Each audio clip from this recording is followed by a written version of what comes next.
जय हिंद दोस्तों, स्वागत है आप सभी का हमारे इस चैनल में। तो दोस्तों यहाँ पर हम विराम चिन्ह को पढ़ रहे थे, जिसमें कि हमने इससे पहले वीडियो में आपको अल्प विराम और अर्ध विराम के बारे में कंप्लीट करा दिया था। तो आज के इस वीडियो में हम अपने बचे हुए जितने भी विराम चिन्ह हैं उन सभी को इसी वीडियो में कवर कर लेंगे। ये हमारा विराम चिन्ह का दूसरा और अंतिम वीडियो है। इसके बाद विराम चिन्ह की कोई वीडियो नहीं आएगी। तो चलिए वीडियो को शुरू करते हैं। तो देखिए, सबसे पहले यहाँ पर देखिए हम पूर्ण विराम चिन्ह के बारे में पढ़ते हैं। पूर्ण विराम चिन्ह क्या होता है? बेसिकली आपको एक वाक्य के अंत में जो एक डंडा खींच देते हैं ना, इसको यहाँ पर पूर्ण विराम चिन्ह कहा जाता है। पूर्ण विराम का मतलब क्या हो जाता है कि पूरी तरीके से विराम, यानी कि पूरी तरीके से ठहर जाना।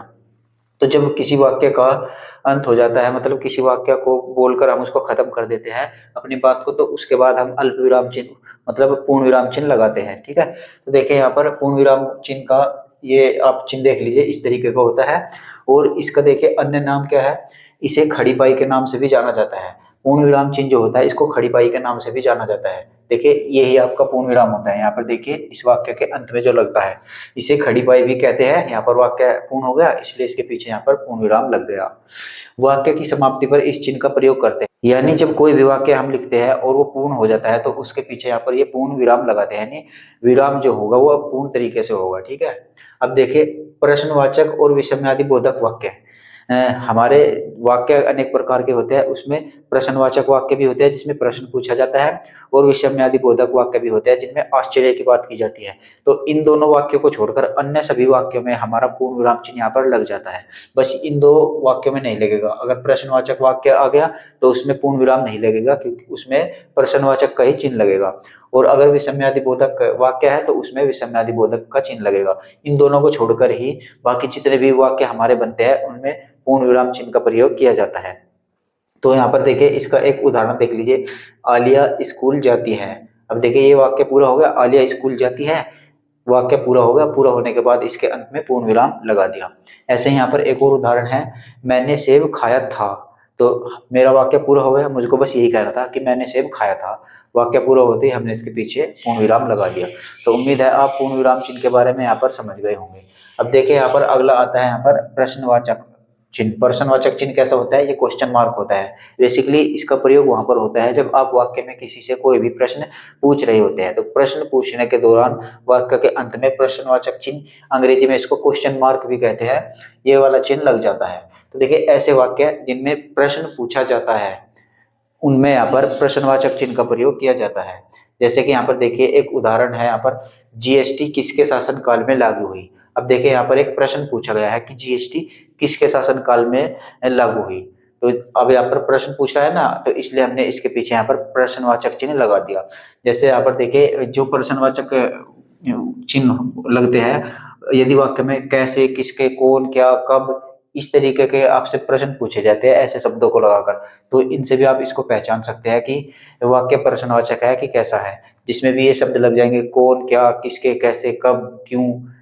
ठीक है, तो इनमें यहाँ पर ये आपका प्रश्नवाचक वाक्य होते हैं, इसलिए इनमें यहाँ पर क्वेश्चन मार्क लगा दिया जाता है, यानी प्रश्नवाचक चिन्ह लगा दिया जाता है।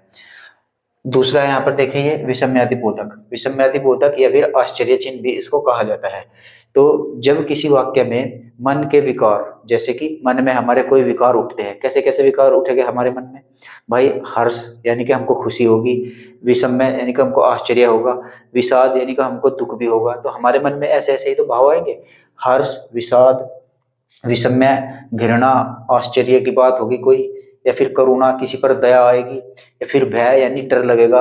तो इस तरीके के शब्दों का प्रयोग जब किसी वाक्य में किया जाता है तो वहां पर ऐसे वाक्य या फिर इन वाक्यांशों के अंत में विषमयादि बोधक चिन्ह लगाया जाता है। तो विषमयादि बोधक चिन्ह बेसिक होता क्या है? ये आपका विषमयादि बोधक चिन्ह है। देखिए मैं इसको इस बॉक्स में बंद कर देता हूँ। ठीक है, बॉक्स में नहीं, हम इसको ऐसे ही रहने देते हैं। मैं एक बार दोबारा लिखकर बताता हूँ। ऐसे एक डंडा खींचेंगे और उसके नीचे एक बिंदी लगा देंगे। ठीक है, ये हमारा विषमयादि बोधक चिन्ह होता है। ठीक है, तो जब किसी भी वाक्य में मन के विकारों को प्रकट किया जाएगा, कैसे विकार? हर्ष भी, विषाद, विषम्य या घृणा होगी किसी से, आश्चर्य, करुणा, भय, ऐसे प्रकार के शब्दों का प्रयोग किसी वाक्य में किया जाएगा तो वहां पर विषमयादि बोधक चिन्ह लगाया जाता है। अब देखिए जैसे कि इसका उदाहरण देख लीजिए, ओहो बहुत कठिन समय चल रहा है। ठीक है, तो ऐसे ही तो कहते हैं ना, ओहो बहुत कठिन समय चल रहा है। तो देखिए ये आपका हो गया, ये आपके मन के विकारों को प्रदर्शित कर रहा है, ओह यानी आपको अफसोस हुआ है, ठीक है। तो देखिए उसके बाद ये हमने यहाँ पर विषमयादि बोधक चिन्ह का प्रयोग कर दिया है। बहुत कठिन समय चल रहा है, बाकी आपका साधारण वाक्य है, ऐसे ही चलेगा। एक और उदाहरण देखिए यहाँ पर, हे राम अब मेरा क्या होगा, हे राम अब मेरा क्या होगा। अब देखिए ये भी आपके विषमयादि बोधक वाक्यांश है, तो इसके बाद हमने यहाँ पर विषमयादि बोधक चिन्ह लगा दिया है, ठीक है। अब देखिए यहाँ पर एक बात है, वाक्यों या फिर वाक्यांशों के अंत में विषमयादि बोधक चिन्ह लगाता है। वाक्य तो आप समझ गए कि क्या होता है, तो ये वाक्यांश क्या होते हैं। तो देखिए जो वाक्य में प्रयुक्त होते हैं ना वही वाक्यांश होते हैं। जैसे कि ये ओह, ये भी तो इसी वाक्य का अंश है ना, वही ये पूरा वाक्य है, ओह बहुत कठिन समय चल रहा है, तो इस पूरे वाक्य का एक अंश ये भी है ओह, इसलिए इसी को यहाँ पर वाक्यांश कहा जाता है। जैसे कि ये पूरा वाक्य है, हे राम अब मेरा क्या होगा, तो देखिए ये वाक्य का अंश इतना हो जाएगा, हे राम, ये भी तो इसी वाक्य का अंश है, इसी वाक्य का तो हिस्सा है ये, तो इसलिए इनको यहाँ पर वाक्यांश बोला जाता है। तो वाक्यांश ये तो वाक्य के अंत में या फिर वाक्यांशों के अंत में विषमयादि बोधक चिन्ह लगाया जाता है, ये आपको यहाँ पर लिखा हुआ है। तो इसलिए हमने यहाँ पर वाक्यांश के अंत में लगाया है विषमयादि बोधक चिन्ह। उम्मीद है आप ये समझ गए होंगे। अब देखिए यहाँ पर देखते हैं कोष्टक चिन्ह। कोष्टक चिन्ह देखिए हिंदी में 3 तरीके का कोष्टक चिन्ह है। ये आपका छोटा ब्रैकेट बोलते हैं इसको, छोटा कोष्टक, ये आपका मझला कोष्टक बोलते हैं, और ये बड़ा कोष्टक बोलते हैं, ठीक है। ये आप मैथ में भी पढ़ते होंगे, बोर्ड मास के नियम जब मैथ में पढ़ते हैं ना तो वहां पर भी इनका प्रयोग होता है। तो ये 3 कोष्टक है, इनका कहाँ पर प्रयोग होता है, वाक्यों की, यदि कोई वाक्य है और कोई कठिन शब्द उस वाक्य में आ जाए तो उस कठिन शब्द को स्पष्ट करने के लिए ब्रैकेट में हम उसका एक्सप्लेनेशन लिखते हैं, उसका सिंपल रूप लिखते हैं, तो वहां पर इनका प्रयोग किया जाता है। देखिए यहाँ पर वाक्यों के बीच में आए कठिन शब्दों को स्पष्ट करने के लिए कोष्टक चिन्ह लगाते हैं। यानी वाक्य के बीच में कोई कठिन शब्द आ गया, उसको स्पष्ट शब्दों में अगर लिखना है तो वहां पर कोष्टक लगाकर ब्रैकेट में वो उसकी हम एक्सप्लेनेशन लिख देते हैं, जिससे कि पढ़ने वाला उसको समझ सके। जैसे कि यहाँ पर देखिए उदाहरण देखिए, पंडित कामता प्रसाद गुरु अच्छे व्याकरण करता है। अब देखिए कोई इसको पढ़ रहा होगा, पंडित कामता प्रसाद गुरु अच्छे, यहाँ तक तो उसकी बात समझ में आ गई होगी, लेकिन यहाँ पर ये व्याकरण करता है, तो ये किसी की समझ में ना आया हो कि भाई व्याकरण करता है या फिर इसका मतलब क्या है। तो इसका मतलब स्पष्ट शब्दों में यहाँ पर देखिए ब्रैकेट के अंदर लिख दिया गया है, व्याकरण के जानकार। यानी कामता प्रसाद गुरु जो है वो व्याकरण के जानकार थे, ठीक है। तो व्याकरण कर्ता का यहाँ पर स्पष्ट शब्दों में ब्रैकेट के अंदर यहाँ पर लिख दिया है, ये इसके दोनों तरफ ब्रैकेट लगा दिया है, ठीक है। तो इस तरीके से इनका प्रयोग होता है। एक और उदाहरण देखेंगे यहाँ पर, लता मंगेशकर को भारत की कोकिला कहा जाता है। अब देखिए लता मंगेशकर को भारत की कोकिला, कुछ लोग हो सकता है इसको ना समझे कि भाई जब लेखक लिखता है ना तो उसके मन में ऐसे विचार आ सकते हैं कि जो मैं शब्द लिख रहा हूँ क्या ये पढ़ने वालों की या फिर श्रोताओं की या जो भी रीडिंग वाले करते हैं बुक को वो इसको समझ पाएंगे कि नहीं समझ पाएंगे। तो उसके मन में ऐसे ख्याल आएंगे, तो जब उसके मन में ऐसे ख्याल आएंगे तो उसको कोई ऑप्शन तो चाहिए था ना। मान लिया कोकिला है, उसको मालूम हुआ कि ये कोकिला कोई समझेगा या नहीं समझेगा, तो उसको यहाँ पर ये दिया गया है कि आप उसको ब्रैकेट में बहुत सिंपल शब्दों में यहाँ पर स्पष्ट कर सकते हैं। तो देखिए कोकिला का अर्थ यहाँ पर स्पष्ट शब्दों में कर दिया, मधुर गाने वाली को कोकिला कहा जाता है, ठीक है। तो अब देखिए ये वाक्य, लता मंगेशकर को भारत की कोकिला मधुर गाने वाली कहा जाता है, यानी भारत की कोकिला उसको इसलिए कहा जाता है क्योंकि वो बहुत मधुर गाती है, बहुत मीठा गाती है, ठीक है। तो यहाँ पर आपके कोष्टक चिन्ह भी आप समझ गए होंगे, ऐसी मैं उम्मीद करता हूँ। तो आइए अब देखते हैं यहाँ पर उपविराम चिन्ह। तो देखिए उपविराम चिन्ह किसे कहते हैं, उपविराम चिन्ह का जो चिन्ह है वो इस तरीके का है। ये बेसिकली आपका विसर्ग की तरह होता है, जैसे हिंदी में हमने अभी विसर्ग के बारे में पढ़ा था ना वर्णमाला में, ठीक ऐसे ही होता है विसर्ग की तरह, बस ये 2 बिंदी होती है ऊपर नीचे, इसको ही उपविराम चिन्ह कहा जाता है।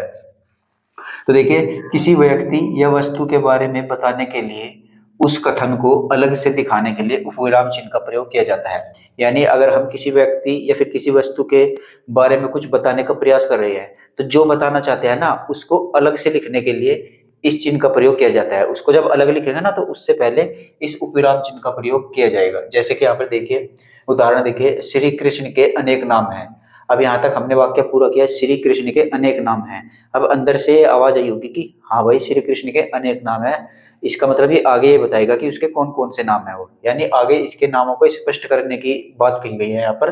तो देखिए यहाँ पर उपविराम चिन्ह लगाया और फिर इसके जो अन्य नाम है वो यहाँ पर बता दिए, जैसे कि कान्हा, माखनचोर, वासुदेव इत्यादि इनके नाम होते हैं। तो ऐसे ही वाक्य होते हैं वहां पर आपका वाक्य लिख दिया जाएगा, फिर उसके बाद उपविराम चिन्ह लगाकर उसके बारे में बताया जाता है। ठीक है, यही यहाँ पर आपको परिभाषा में बताया गया है और यही मैंने यहाँ पर आपको उदाहरण के जरिए भी स्पष्ट किया है। तो ये आपका उपविराम चिन्ह हो जाएगा। उसके बाद यहाँ पर देखिए हंस पद, हंस पद को ही यहाँ पर त्रुटि बोधक चिन्ह भी कहा जाता है या त्रुटि विराम चिन्ह इसको कहा जाता है। ठीक है, अब देखिए इसका चिन्ह कैसा होता है, ये होता है बेसिकली इस तरीके का। ठीक है, यहाँ पर मैं दोबारा लिख देता हूँ, ये ऐसे लगा दिया जाता है। तो इसका प्रयोग कहाँ होता है, जब लिखने के दौरान, जब हम कोई वाक्य लिखते हैं या कुछ भी लेख लिखते हैं, तो उसमें जब कोई शब्द छूट जाता है ना, तो उस छूटे हुए शब्द को एक संकेत दिया जाता है, वहां पर एक संकेत लिख देते हैं, इस चिन्ह को लगा देते हैं, जिससे कि यहाँ पर ये पता चल जाता है कि यहाँ पर ये शब्द छूटा हुआ है और उस छूटे हुए शब्द को भी वहीं पर लिख दिया जाता है। तो इसको यहाँ पर हंस पद कहा जाता है या त्रुटि विराम चिन्ह कहा जाता है। जैसे कि यहाँ पर देखिए, लिखने के दौरान किसी शब्द के छूट जाने पर संकेत देने के लिए त्रुटि विराम चिन्ह का प्रयोग किया जाता है।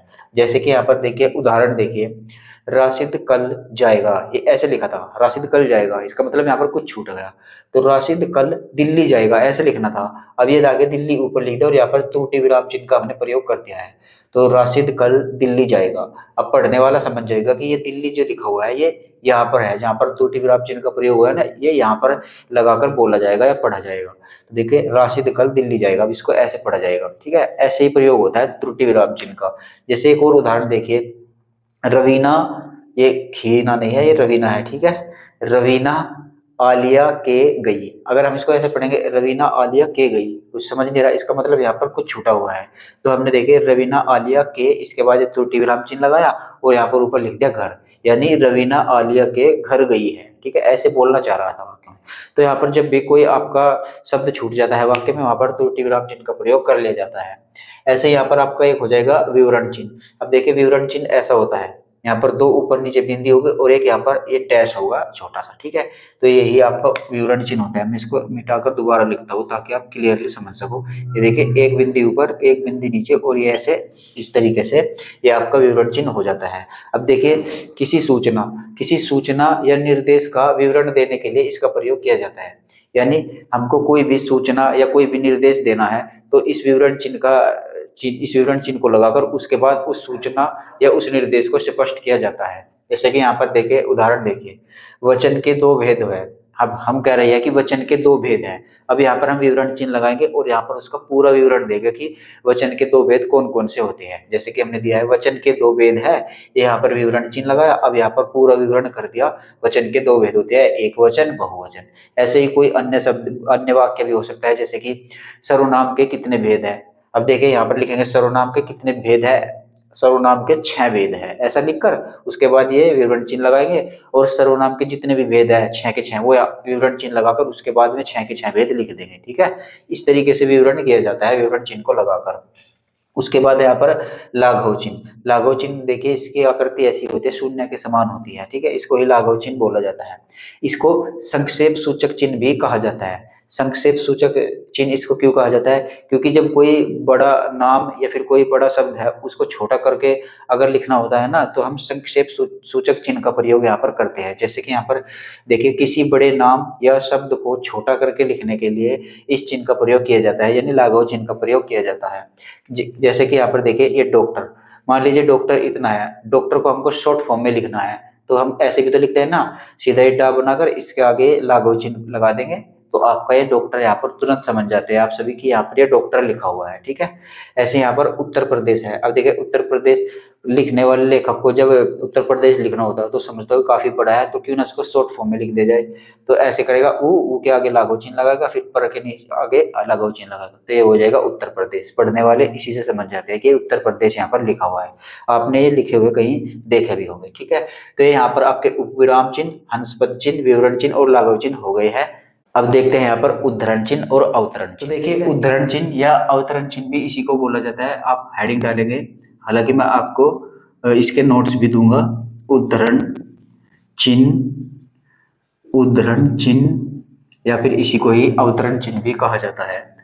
अवतरण चिन्ह, उद्धरण चिन्ह या फिर अवतरण चिन्ह। उद्धरण चिन्ह और अवतरण चिन्ह कितने प्रकार का होता है, ये आपका बेसिकली 2 प्रकार का होता है। उद्धरण चिन्ह और अवतरण चिन्ह जो है, इसका पहले तो आप चिन्ह देख लीजिए कैसे होता है। एक तो होता है आपका सिंगल इन्वर्टेड कोमा, ठीक है, ये होता है आपका सिंगल इन्वर्टेड कोमा। यहाँ पर बीच में कोई शब्द या वाक्य लिखा होगा यहाँ पर, और इसके ऊपर ये सिंगल इन्वर्टेड कोमा लग जाता है। और एक होता है आपका डबल इन्वर्टेड कोमा, इसको अंग्रेजी में बोलते हैं दोहरा उद्धरण चिन्ह। इसको लिख लीजिए दोहरा उद्धरण चिन्ह, ठीक है। ये होगा इकहरा उद्धरण चिन्ह और ये होगा दोहरा उद्धरण चिन्ह, या फिर आप इनको इकहरा अवतरण चिन्ह या दोहरा अवतरण चिन्ह भी कह सकते हैं। अंग्रेजी में सिंगल इन्वर्टेड कोमा और डबल इन्वर्टेड कोमा, इसलिए ऐसे इनको बोला जाता है। तो ये बेसिकली दो तरीके का होता है, कौन कौन सा, सिंगल और डबल, इस फॉर्म में होता है। अब देखिए दोनों का यूज कैसे कैसे होता है। सिंगल इन्वर्टेड कोमा कहाँ पर लगाया जाता है और डबल इन्वर्टेड कोमा कहाँ पर लगाया जाता है, यानी इकहरा अवतरण चिन्ह और दोहरा अवतरण चिन्ह दोनों अलग अलग जगह यूज किए जाते हैं। कहाँ किए जाते हैं, चलिए देखते हैं। तो पहले यहाँ पर इकहरा अवतरण चिन्ह देख लीजिए।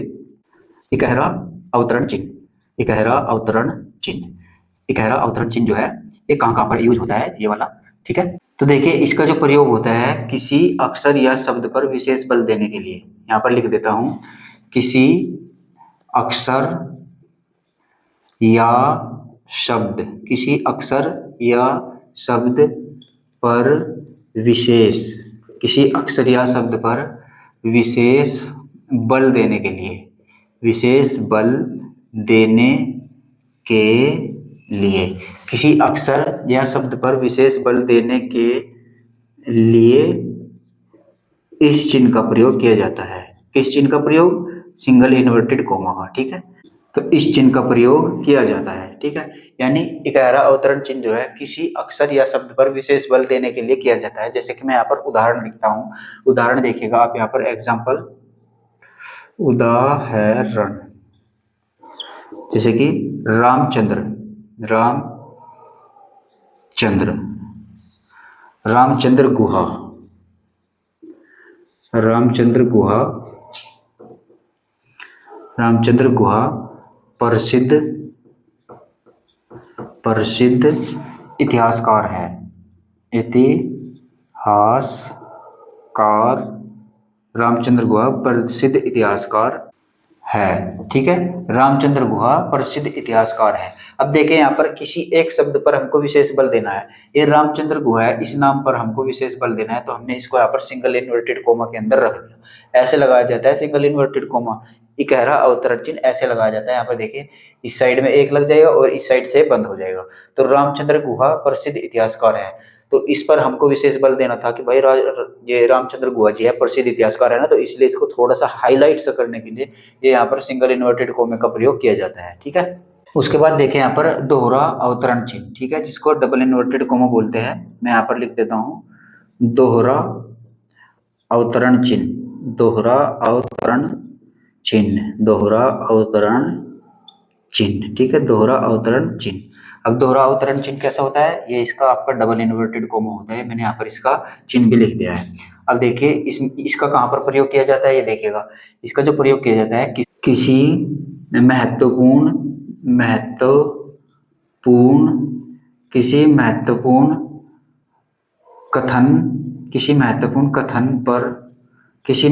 कथन पर विशेष बल देने के लिए, विशेष बल देने के लिए, ठीक है, किसी महत्वपूर्ण कथन पर विशेष बल देने के लिए दोहरे अवतरण चिन्ह का प्रयोग किया जाता है।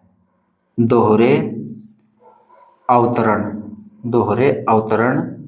चिन्ह का प्रयोग किया जाता है, दोहरे अवतरण चिन्ह का प्रयोग किया जाता है, ठीक है। इसको आप लिख लीजिएगा, दोहरे अवतरण चिन्ह का प्रयोग किया जाता है। जैसे कि यहाँ पर एग्जांपल देखिए, जैसे सुभाष चंद्र बोस ने कहा था, सुभाष चंद्र बोस ने कहा था, ठीक है, सुभाष चंद्र बोस ने कहा था तुम मुझे खून दो मैं तुम्हें आज़ादी दूंगा। ये एक महत्वपूर्ण कथन हो गया कि नहीं होगा, एक महत्वपूर्ण नारा है उनके द्वारा दिया गया, तो इसको डबल इन्वर्टेड कोमे के अंदर हमको रखना पड़ेगा। तुम मुझे खून दो, तुम मुझे, तुम मुझे खून खून दो, मैं तुम्हें आज़ादी दूंगा। मैं तुम्हें मैं तुम्हें आज़ादी आज़ादी दूंगा। तुम मुझे खून दो, मैं तुम्हें आज़ादी दूंगा। ठीक है, अब इसको डबल इन्वर्टेड कोमे के अंदर हम बंद कर देंगे। ठीक है, ये हो गया आपका डबल इन्वर्टेड कोमे का यूज। यानी यहाँ पर सिंगल इन्वर्टेड कोमा यानी इकहरे अवतरण चिन्ह में तो किसी शब्द को या किसी अक्षर पर विशेष बल दिया जाएगा, तो उस शब्द को या उस अक्षर को यहाँ पर सिंगल इन्वर्टेड कोमा के अंतर्गत रखा जाता है। ठीक है, सिंगल में तो किसी शब्द को रखा जाएगा, और दोहरा अवतरण चिन्ह जो है इसमें किसी वाक्य को या किसी महत्वपूर्ण कथन को उसके अंतर्गत रखा जाएगा। ठीक है, तो उम्मीद है ये उद्धरण चिन्ह और अवतरण चिन्ह भी आप समझ गए होंगे, इनका प्रयोग कहाँ कहाँ पर किया जाता है। ठीक है, तो आइए अब देखते हैं यहाँ पर योजक चिन्ह। तो देखिए योजक चिन्ह का चिन्ह ही देख लीजिए पहले तो आप कैसे होता है। ये होता है डैश की तरह, हालांकि डैश इससे लंबाई में थोड़ा बड़ा होता है, ये थोड़ा छोटा होता है। ये योजक चिन्ह होता है और ये थोड़ा सा लंबाई में होगा, ये आपका निर्देशक चिन्ह या फिर डैश होगा। तो योजक चिन्ह का चिन्ह देख लीजिए ये होगा। और योजक चिन्ह को जो है इसको समासिक चिन्ह भी कहा जाता है, ये भी आपको ध्यान रखना है। समासिक चिन्ह भी इसे ही कहा जाता है। अब देखिए योजक चिन्ह का प्रयोग वाक्य में कहाँ कहाँ पर होता है, इसके लिए 5 नियम मैं आपको बताऊंगा, आपको बहुत ही ध्यान से सुनना और समझना है। ठीक है, तो देखिए योजक चिन्ह के प्रयोग से संबंधित कुछ नियम, जैसे कि यहाँ पर सबसे पहला नियम देखिए, दो विपरीत शब्दों के बीच आपके योजक चिन्ह प्रयोग किया जाता है। यानी अगर आपको किसी वाक्य में दो शब्द विपरीत दे दिए जाए तो वहां पर आपको योजक चिन्ह का प्रयोग करना चाहिए। जैसे कि यहाँ पर देखिए विपरीत शब्द कैसे होते हैं, अपोजिट होते हैं, यानी विलोम शब्द मान लीजिए होते हैं। ठीक है, तो देखिए अमीर, अमीर का उल्टा या अमीर का विपरीत क्या होगा, गरीब। तो अमीर गरीब अगर एक साथ लिखेंगे तो इनके बीच में यहाँ पर योजक चिन्ह का प्रयोग किया जाएगा। ठीक है, ऐसे ही जैसे कि लाभ और हानि एक दूसरे के विपरीत है, अगर लाभ हानि एक साथ यूज कर रहे हैं तो इनके बीच में योजक चिन्ह प्रयोग किया जाएगा। ठीक ऐसे ही आपका दिन और रात, ठीक है, दिन रात इनके बीच में भी योजक चिन्ह का प्रयोग किया जाएगा। ठीक है, तो ये आपका एक तो हो जाएगा आपका विपरीत शब्दों में योजक चिन्ह का प्रयोग। दूसरा है यहाँ पर समानार्थी शब्द, यानी समानार्थी शब्दों के बीच भी आपका योजक चिन्ह का प्रयोग किया जाएगा। समानार्थी शब्द क्या होते हैं, जिनका अर्थ एक ही होता है, जैसे कि धन और दौलत। अब धन का मतलब भी धन ही होता है, पैसा ही होता है, और दौलत का मतलब भी पैसा ही मान लीजिए होता है। तो दोनों यहाँ पर एक ही अर्थ निकालते हैं, इसलिए इनको समानार्थी शब्द बोल दिया जाता है। अगर कहीं पर भी समानार्थी शब्द एक साथ लिखे जाते हैं तो वहां पर योजक चिन्ह का प्रयोग किया जाता है। जैसे कि एक और उदाहरण देखें यहाँ पर, रुपया पैसा, दोनों का अर्थ एक ही है, इसलिए दोनों शब्द समानार्थी है, रुपया भी और पैसा भी दोनों समान अर्थ दे रहे हैं ना, तो इनके बीच में यहाँ पर योजक चिन्ह का प्रयोग कर लिया जाएगा। ठीक है, ऐसे ही यहाँ पर होता है कूड़ा कचरा। अब देखिए कूड़ा, कूड़े से भी आप कूड़े का ही मतलब आ रहा है, और कचरे से कचरा भी कूड़े को ही कहा जाता है। ठीक है, तो दोनों समानार्थी शब्द है और इनके बीच में यहाँ पर योजक चिन्ह का प्रयोग कर सकते हैं। तो कहने का मतलब ये है कि समानार्थी शब्दों के बीच आप योजक चिन्ह का प्रयोग कर सकते हैं। अब देखिए तीसरा तीसरा नियम क्या है यहाँ पर, तीसरा नियम है जब कोई एक ही संज्ञा शब्द दो बार आए तो वहां पर भी आप योजक चिन्ह का प्रयोग कर सकते हैं। देखिए जब कोई एक ही संज्ञा शब्द वाक्य में दो बार आए तो वहां पर आप संज्ञा मतलब वहां पर आप योजक चिन्ह का प्रयोग कर सकते हैं। जैसे कि यहाँ पर देखिए घर घर। अब देखिए घर एक ही संज्ञा शब्द है, ये भी संज्ञा है और ये भी संज्ञा है, और दोनों एक ही शब्द है। तो देखिए घर घर की यही कहानी, ऐसे वाक्य लिखेंगे ना तो घर घर, इन दोनों के बीच में यहाँ पर योजक चिन्ह आ जाएगा। ठीक ऐसे यहाँ पर गाँव गाँव, गाँव गाँव दोनों एक ही संज्ञा शब्द है, इनके बीच में यहाँ पर योजक चिन्ह आ गया है। ठीक है, ऐसे यहाँ पर रोम रोम, ठीक है, रोम रोम एक ही संज्ञा शब्द है, इनके बीच में भी योजक चिन्ह का प्रयोग कर सकते हैं। ठीक है, ये 3 नियम हो गए आपके। अब चौथा नियम देखिए, चौथा नियम क्या कहता है, सार्थक शब्द और निरर्थक शब्द एक साथ आए तो वहां पर भी योजक चिन्ह का प्रयोग किया जाता है। यानी अगर आपके सार्थक शब्द और निरर्थक शब्द दोनों एक साथ लिख दिए जाए तो वहां पर आप योजक चिन्ह का प्रयोग कर सकते हैं। सार्थक और निरर्थक शब्द क्या होते हैं, सार्थक शब्द का मतलब होता है जिसका कोई अर्थ निकलता हो, ऐसा शब्द जिसका कोई अर्थ निकलता हो, और निरर्थक शब्द ऐसा होता है उसको शब्द को तो लिख दिया जाएगा लेकिन उसका कोई अर्थ नहीं होता। अब देखिए कैसे, जैसे कि यहाँ पर देखिए खाना वाना। अब देखिए खाना का मतलब आप समझ गए होंगे कि खाने की बात कर रहे हैं, लेकिन वाना का मतलब यहाँ पर कुछ है ही नहीं। हम आम बोलचाल में कह देते हैं ना, भाई खाना वाना खा लिया कि नहीं खा लिया। तो हम सार्थक शब्दों के साथ निरर्थक शब्दों का भी प्रयोग करते हैं। तो सार्थक शब्द का तो यहाँ पर मतलब होता है, लेकिन जो साथ में हम निरर्थक शब्द का प्रयोग करते हैं ना उसका कोई मतलब ही नहीं होता। बोल देते हैं खाना वाना खा लिया नहीं, पानी वानी पिया, रोटी वोटी खाई नहीं खाई, इस तरीके से बोलते हैं। तो बाद में जो हम निरर्थक शब्द बोलते हैं ना उनको यहाँ पर निरर्थक शब्द बोल दिया जाता है। तो अगर वाक्य में या फिर ऐसे ही सार्थक और निरर्थक शब्द दोनों एक साथ आए तो वहां पर आप योजक चिन्ह का प्रयोग कर सकते हैं। जैसे कि यहाँ पर खाना वाना, रोटी वोटी, अनाप शनाप। ठीक है, अनाप का शनाप का ये देखिए एक सार्थक शब्द है, एक निरर्थक शब्द है, तो सार्थक और निरर्थक शब्द एक साथ आए तो वहां पर योजक चिन्ह का प्रयोग कर सकते हैं। तो यहाँ पर 4 नियम आपके हो गए। अब 5वां नियम देखिए क्या है। दो संयुक्त क्रियाओं के मध्य योजक चिन्ह लगता है। यानी अगर कहीं पर दो संयुक्त क्रियाएं एक साथ आ जाएगी तो वहां पर भी आप योजक चिन्ह लगा सकते हैं। जैसे कि पढ़ना लिखना, ठीक है, दोनों एक ही अर्थ से दे रहे हैं ना, पढ़ना लिखना, तो दोनों संयुक्त क्रियाएं हो गई। जैसे कि मारना पीटना, मारना भी वही है और पीटना भी वही है, एक जैसी होगी ना, तो ये दोनों क्रियाएं आपस में संयुक्त हो गई। तो ऐसी क्रियाएं जब जहां पर आएगी तो वहां पर आपको योजक चिन्ह का प्रयोग कर लेना है। ठीक है, तो ये आपके योजक चिन्ह को प्रयोग करने के 5 नियम हो गए। अगर आप स्क्रीनशॉट लेना चाहे तो ले सकते हैं। मैं यहाँ पर पीछे हट जाता हूँ और मैं इनके आपको नोट्स तो प्रोवाइड करूंगा ही। आप टेलीग्राम चैनल पर जाइएगा, वहां से आप इन नोट्स को डाउनलोड कर सकते हैं, लिंक डिस्क्रिप्शन में मिल जाएगा। अब देखिए यहाँ पर योजक चिन्ह हमारा कंप्लीट हो गया। अब देखते हैं यहाँ पर निर्देशक चिन्ह। निर्देशक चिन्ह देखिए योजक चिन्ह का ही बड़ा भाई मान लीजिए इसको, इसका साइज छोटा होता है और इसका साइज थोड़ा लंबा होता है। तो ये देखिए ये बीच में आपका निर्देशक चिन्ह है। अब इसका प्रयोग कहाँ किया जाता है? इसका प्रयोग किसी विषय से संबंधित निर्देश देने के लिए किया जाता है। यानी हमने कोई विषय पर हमको बात करनी है और उस पर जो हमको बड़ी डिटेल में बात करनी है ना, वो वहां पर हम इसका निर्देशक चिन्ह का प्रयोग करते हैं। जैसे कि यहाँ पर कुछ उदाहरण देख लीजिए छोटे छोटे। यहाँ पर इसका प्रयोग किसी विषय से संबंधित निर्देश देने के लिए किया जाता है। जैसे उदाहरण नंबर 1, राम ने कहा, यानी राम ने कुछ कहा होगा। अब क्या कहा होगा वो हम देखेंगे, पहले हम निर्देशक चिन्ह लगा लेंगे। राम ने कहा, निर्देशक चिन्ह लगाया, मैं कल घर आऊंगा। ठीक है, तो राम ने कहा कि मैं कल घर आऊंगा, बस यहाँ पर हमने इसका निर्देशक चिन्ह का प्रयोग कर दिया। एक और उदाहरण देखें यहाँ पर, एक बात हमेशा याद रखो, यानी कोई आपको निर्देशित कर रहा है। और यहाँ पर देखिए एक बात हमेशा याद रखो, कोई व्यक्ति आपको निर्देश देने की कोशिश कर रहा है। निर्देश मतलब कोई आपको प्रवचन देने की कोशिश कर रहा है, ऐसे समझो। तो देखिए निर्देश का मतलब ये आपको कोई कुछ बताना चाह रहा है। तो एक बात हमेशा याद रखो, कोई अब आपको निर्देश देगा, यहाँ पर निर्देशक चिन्ह लगाएंगे। समय सबसे मूल्यवान है। ठीक है, यानी आपको किसी ने निर्देश दिया कि एक बात हमेशा याद रखो, निर्देशक चिन्ह लगाया कि समय सबसे मूल्यवान है। ठीक है, तो ये निर्देशक चिन्ह आप समझ गए होंगे, मैं उम्मीद करता हूँ। तो आइए अब देखते हैं यहाँ पर तुल्यता सूचक या फिर समता सूचक चिन्ह। इसको यहाँ पर तुल्यता सूचक और समता सूचक दोनों ही इसी के नाम है और हम अपनी बोलचाल में इसको बराबर का निशान भी कहते हैं। ठीक है, बेसिकली इसका हिंदी में यूज कहाँ पर किया जाता है?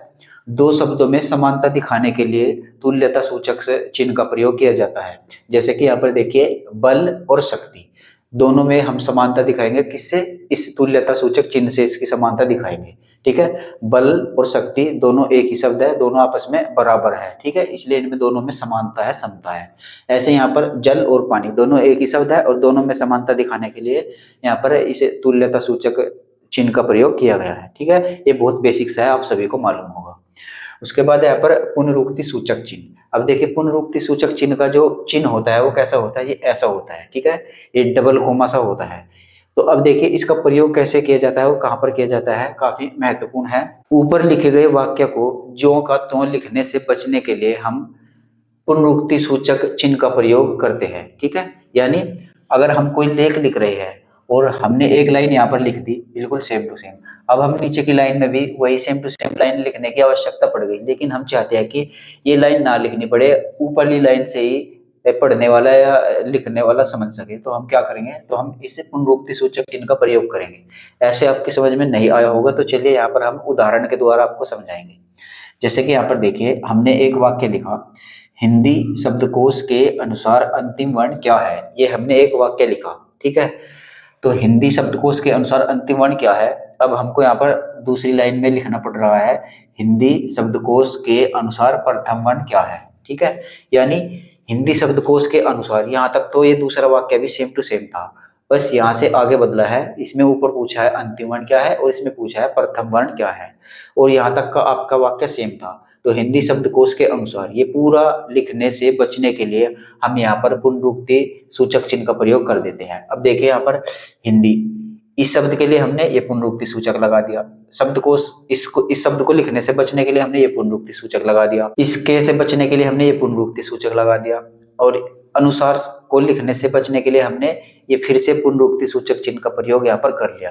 यानी कहने का मतलब ये है, ऊपर अगर हम कोई लाइन लिख रही है और हमको नीचे भी वही सेम टू सेम लाइन लिखनी है, तो हम उस सेम टू सेम लाइन को लिखने से बचने के लिए पुनरुक्ति सूचक चिन्ह का प्रयोग करते हैं। ठीक है, तो उम्मीद है ये भी आपकी समझ में आ गया होगा।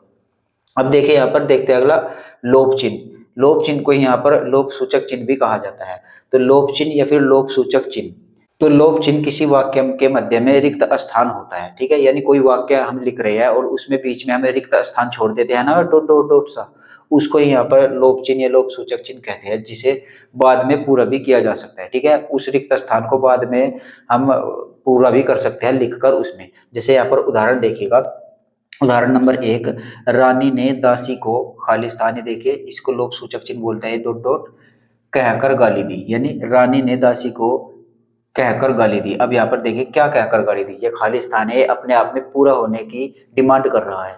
अब देखिए रानी ने दासी को चुड़ैल कहकर गाली दी, यहाँ पर हम चुड़ैल डाल देंगे तो ये वाक्य पूरा हो जाएगा। तो रानी ने दासी को चुड़ैल कहकर गाली दी। ठीक है, ये आपका लोप सूचक चिन्ह होता है। यानी यहाँ पर किसी शब्द, जो शब्द छूटा हुआ होता है ना, उसका लोप हो जाता है। ठीक है, वो छुप जाता है। ऐसे यहाँ पर एक और उदाहरण देखिए, भारत की राजधानी, यहाँ पर देखिए भारत की राजधानी क्या है, जो भी राजधानी है उसका यहाँ पर लोप हो गया है। ठीक है, तो भारत की राजधानी नई दिल्ली है। ठीक है, इस तरीके से ये वाक्य पूरा हो जाएगा।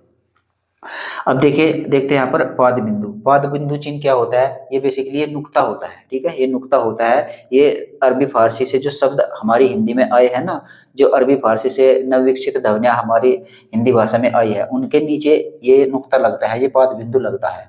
अब देखिए हिंदी में अरबी फारसी से आए हुए शब्दों में प्रयोग होता है। जैसे कि यहाँ पर उदाहरण देख लीजिए, कागज। कागज देखिए यहाँ पर ज के नीचे ये लग गया यहाँ पर आपका पाद बिंदु।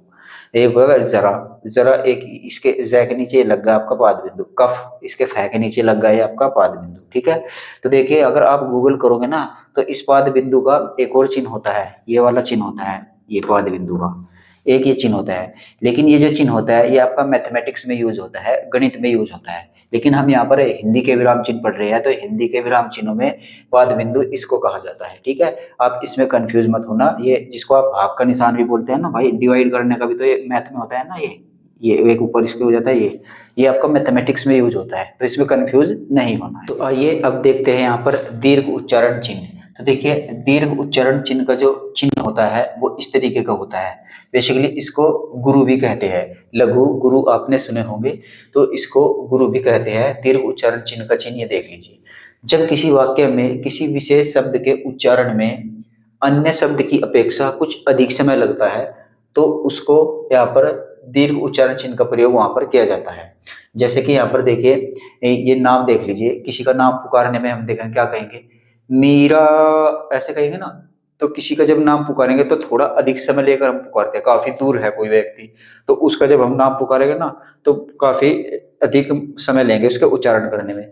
जैसे कि हम किसी को, कोई दूर खड़ा है उसको हम कहेंगे कि रोटी खा लो, ऐसे कहेंगे ना, तो उच्चारण में थोड़ा सा दीर्घ समय यानी कि थोड़ा सा अधिक समय लगता है, और वहां पर हम इन गुरु को लगा देते हैं। जैसे कि हमने देखे मी और रा, इन दोनों के बीच में लगा दिया, और इसको बोलेंगे ना मीरा, ऐसे बोलेंगे। रोटी खा लो, देखिए इसको बहुत ही अधिक समय लगाकर बोलेंगे, तो इसके पीछे हमने दो गुरु लगा दिए, तो इसका किसी का नाम पुकारने में प्रयोग किया जाता है। वैसे तो इस गुरु का प्रयोग जो किया जाता है वो छंदों की गणना करने के लिए किया जाता है। जब हम हिंदी में छंद पढ़ेगा ना, तो छंद, तो वहां पर छंद की मात्रा गिनने के लिए इसका प्रयोग किया जाता है। ये दो मात्राओं का, जहाँ पर ये गुरु लगाया जाता है ना, वहां पर दो मात्राएं काउंट होती है, यानी जिस भी वर्ण में हम इस गुरु को लगाएंगे वहां पर दो मात्राएं होती है। ये दो मात्राओं के लिए प्रयोग किया जाता है गुरु। ठीक है, तो बस आप इसका एक छोटा सा दिमाग में यही रखिएगा कि दीर्घ उच्चारण चिन्ह का प्रयोग जो है वो छंदों के लिए किया जाता है, छंदों की गणना करने के लिए, और किसी का नाम पुकारने के लिए किया जाता है। यानी जो अन्य शब्द होते हैं उनसे कुछ अधिक समय लेता है उच्चारण करने में अपने। ठीक है, तो चलिए अब देखते हैं यहाँ पर टीका चिन्ह या फिर तारक चिन्ह भी इसको ही बोलते हैं, या फिर इसको फुटनोट भी बोलते हैं। ये काफी महत्वपूर्ण है, इसको ध्यान से समझिएगा। टीका चिन्ह या तारक चिन्ह या फिर फुटनोट, इसका चिन्ह देखिए कैसा होता है, ये होता है, ये ना तो स्टार होता है, इसमें स्टार की तरह ही ऐसे होता है। तो इसको देखिए पैराग्राफ में किसी शब्द के बारे में अलग से सूचना देने के लिए टीका चिन्ह का प्रयोग किया जाता है। यानी हम किसी पैराग्राफ में कोई पैराग्राफ लिख रहे हैं और उस पैराग्राफ में कोई शब्द ऐसा आ गया काफी कठिन सा, और उसके बारे में हमें यहाँ पर अलग से सूचना देनी है पैराग्राफ के नीचे, वहीं पर नहीं देने के, उसके पैराग्राफ से अलग देनी होती है। तो जहां पर भी ये कठिन शब्द आया होता है उस शब्द के ऊपर ये वाला चिन्ह लगा देते हैं, और बाद में जब हमारा पैराग्राफ पूरा हो जाए तो उसमें पैराग्राफ में सबसे अंतिम में सबसे नीचे ये स्टार लगाकर जो भी शब्द था उसका यहाँ पर एक्सप्लेनेशन किया जाता है, उसका विवरण दिया जाता है। जैसे कि मैंने यहाँ पर पैराग्राफ भी बनाया हुआ है, इसी से आप समझिए। तो यहाँ पर देखिए मैंने कुछ अपनी सिंपल भाषा यहाँ पर लिखी है। जैसे मैंने यहाँ पर उदाहरण लिखा है, हम एक सप्ताह से हिंदी पढ़ रहे हैं, ठीक है, हम एक सप्ताह से हिंदी पढ़ रहे हैं और आज विराम चिन्ह की कक्षा की इतिश्री है। यानी हम एक हफ्ते से हिंदी पढ़ रहे हैं और आज जो हमारा विराम चिन्ह है ना, इसकी इतिश्री है, यानी इसका इतिश्री हो जाएगा। कल से हम संज्ञा शब्द पढ़ना चालू करेंगे। ये हमारा एक पैराग्राफ है। आपने ध्यान दिया होगा ये जो इतिश्री है, इस इतिश्री के ऊपर हमने ये स्टार सा लगा दिया है, इसको ही हम फुटनोट बोलते हैं, ठीक है। तो फुटनोट या फिर इसको टीका चिन्ह, तो इसके ऊपर हमने ये टीका चिन्ह लगाया और इससे आगे हम अपना पैराग्राफ पूरा करते चले गए। अब जब हमारा पैराग्राफ यहाँ तक पूरा हो गया, हम संज्ञा पढ़ना चालू करेंगे। यहाँ पर हमारा पैराग्राफ पूरा हो गया। अब हमें जिसके ऊपर ये फुटनोट लगाया था ना, वो यहाँ पर हमने फुटनोट लगाया और इसके बारे में यहाँ पर हमने एक्सप्लेन कर दिया कि आखिर इसका मतलब क्या है। जैसे कि इतिश्री का मतलब समाप्ति होता है, ठीक है। यहाँ पर मैंने आपको इसी अंदाजे में आपको बताया है कि हम एक सप्ताह से हिंदी पढ़ रहे हैं और आज हमारी विराम चिन्ह की जो है वो अंतिम कक्षा है, यानी विराम चिन्ह आज हमारा समाप्त हो गया है, उसका इतिश्री हो गया है, ठीक है। इसको समाप्ति बोला जाता है। तो आप समझ गए होंगे कि ये फुटनोट कहाँ पर लगाया जाता है या ये तारक चिन्ह कहाँ पर लगाया जाता है, टीका चिन्ह भी इसी को बोलते हैं, ठीक है।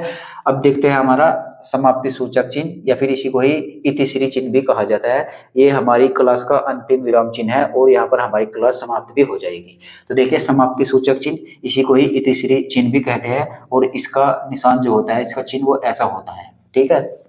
अब देखिए जब कोई लेख समाप्त हो जाता है तो इस चिन्ह का प्रयोग किया जाता है। यानी लेखक जब अपना लेख लिखता है और उसका लेख जो है पूरा हो जाता है, ठीक है, तो पूरा होने के बाद समाप्त हो जाता है बिल्कुल, तो समाप्ति पर ही यहाँ पर इस चिन्ह का प्रयोग किया जाता है।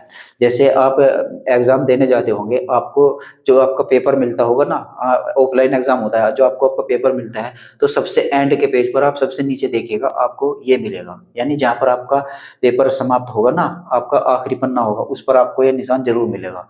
इसका मतलब हो जाता है कि अब आगे आपका कोई कंटेंट नहीं है, यहाँ पर आपका पेपर या आपका एग्जाम समाप्त हो गया है। तो ठीक ऐसे ही जब कोई लेख समाप्त हो जाता है तो इस चिन्ह का प्रयोग किया जाता है। जैसे हम एक उदाहरण देते हैं, बहुत ही देखिए, हमारा आज विराम चिन्ह वाला अध्याय समाप्त हुआ, ठीक है। यानी आज हमारा जो विराम चिन्ह वाला अध्याय है ना वो समाप्त हो गया। अब इससे आगे तो नहीं हमें कुछ पढ़ना विराम चिन्ह में, तो हम यहाँ पर ये इतिश्री चिन्ह लगा देंगे या इसको समाप्ति सूचक चिन्ह लगा देंगे, जैसे कि मैंने यहाँ पर लगा दिया है ऑलरेडी, ठीक है। तो उम्मीद है ये आप सब कुछ समझ गए होंगे और यहाँ पर हमने विराम चिन्हों को यहाँ पर कंप्लीट कर लिया है। कल का वीडियो और आज का वीडियो काफी अच्छे से मैंने आपको कंप्लीट कराया। उम्मीद है दोनों वीडियो आपको पसंद आए होंगे और इतने डिटेल से मैंने आपको पढ़ाया है, ये आपको काफी पढ़ने में मजा आया होगा। तो इस वीडियो में बस इतना ही, मिलते हैं अपने अगले वीडियो में अगले चैप्टर में, तब तक के लिए जय हिंद।